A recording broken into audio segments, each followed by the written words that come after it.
we do a lot to save the lives of these premature babies, but and ultimately we would like to hand over a bundle of joy to the parents. But we know that all premature babies can suffer from long-term incurable problems like difficulty in the development of the mind. Some babies have problems in speaking, talking, walking. They can have fits and a lot of other problems. But the problems associated with vision, which is ROP, can be very effectively treated only if the screening is done timely. So what we do is all the babies who are at high risk, we see that they go through the screening procedure for ROP. And our task is to see that every single baby goes through this procedure. Because we know that if ROP is managed appropriately, then if it is not managed appropriately, then that baby would be blind permanently. So it's very important for us to see that the parents are motivated enough to go through this procedure. Any difficulties you all come across while? Yeah, most of the times it goes very smoothly because at the time of discharge, we just give them a date where they need to come back, because we know appropriately exactly when the ophthalmologist comes to the hospital, and most of the time we don't have a problem. Sometimes we might encounter a problem when the babies are from outstation, but in spite of that they try to make it on that particular time and date. And of course you have some babies who would not want to come for the screening at all. These are the babies we have a problem with, and we try to convince them as much as possible. We try to educate them on ROP and try to get them in. And as much as possible, we've been able to get most of our babies into the screening protocol. So in the last few years, how many babies would you say have actually suffered from ROP? But during this period of 2 years, we've screened approximately 250 odd babies, and some of them, about 5 to 10%, they went through the laser treatment, where some of them were done in the neonatal intensive care unit, and others have been done at the L.V. Prasad Institute. So approximately about 5 to 10% of the babies go through the treatment for ROP. Even after the laser, when it's given to one of our babies who are sick, we find that there is a little edema for 2 days, and later it subsides spontaneously. They do not have any cardiac complications during the procedure, and once they check the eye later on, they also found that whatever laser marks and all that have completely got cured. It was absolutely safe. There was no problem whatsoever during the procedure of laser treatment, or even after the treatment was done. So there was no problem at all. The screening includes examination of the retina of both the eyes. As one can see, what is required is an indirect ophthalmoscope, a 20 or a 30 diopter lens, an eye speculum and a depressor, and that's it.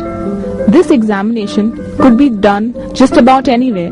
Like for those in the NICUs, it could be done while the baby is in the incubator, or for those who come on an OPD basis, either on their mother's lap or on the couch. Sometimes we do examine them in front of the parents, but we find it more comfortable to examine the child away from the parents, as they could get apprehensive interfering with the examination. We can see that it is a completely painless procedure and takes just over a few minutes to examine both the eyes and diagnose ROP if present. As a beginner, one may require an assistant to hold the baby's head. After stabilizing the head, start by examining the pupillary dilatation using the 20 diopter lens as a magnifier. In advanced cases of ROP, the pupil may not dilate. It is important to look for neovascularization of the iris too. Then examine the lens and the vitreous cavity for any haze. Examine the retina thereafter, starting with the posterior pole, to look first at the disc and the macula, and then at the dilatation and tortuosity of vessels. The presence of tortuous vessels indicates the severity of ROP and is called plus disease.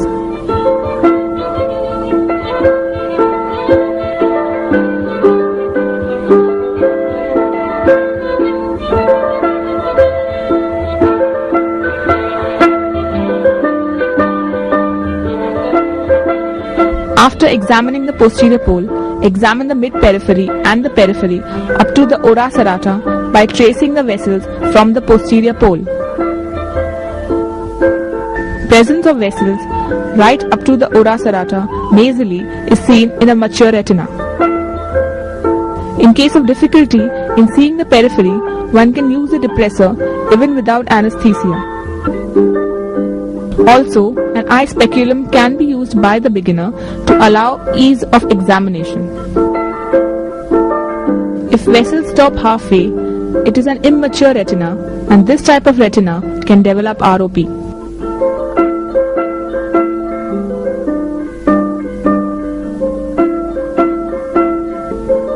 ROP is classified as threshold ROP and pre-threshold ROP on the basis of 3 zones and 5 stages.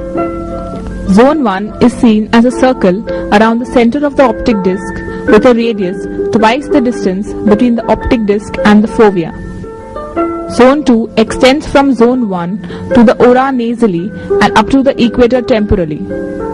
Zone 3 includes the temporal crescent of the retina anterior to Zone 2.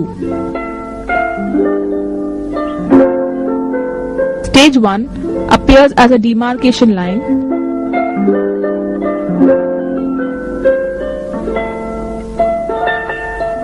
Stage 2 is seen as a developing ridge.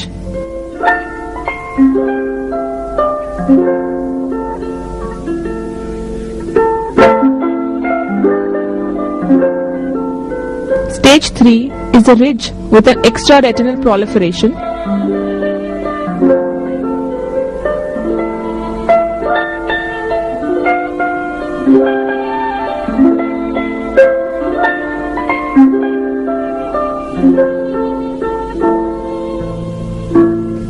Stage 4 is further categorized as Stage 4A with a typical partial retinal detachment without macular involvement.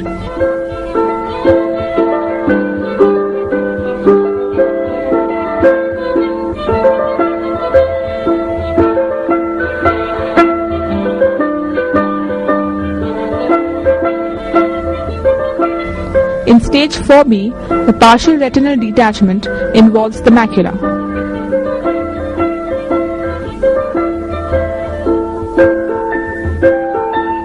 In Stage 5 ROP, there is irreparable and total retinal detachment.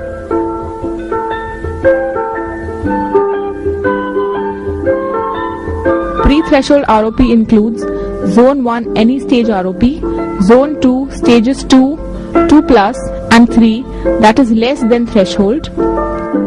Threshold ROP includes Zone 1 any stage ROP with plus and Zone 2 with stage 3+ involving 5 contiguous or 8 cumulative clock hours. After appropriate training in the NICU, most ophthalmologists can easily diagnose vision-threatening ROP, also called threshold ROP. Treatment for ROP can either be by laser indirect ophthalmoscopy or cryotherapy. The cryo-ROP study of 1986 has found that severe visual loss can be prevented through effective screening programs to identify babies at risk of developing retinopathy of prematurity. Generally, we have found that the smaller the size of the baby, the higher is the risk of developing ROP. Only early screening in the NICU, followed promptly by laser or cryotherapy treatment, can prevent ROP from advancing rapidly. Pre-threshold ROP babies do not require any treatment but need a very close weekly follow-up. However, threshold ROP babies are treated usually within 3 days of identification. Recent studies on the use of laser therapy have shown that it is safer than and as effective as cryo in preventing blindness or visual loss following ROP.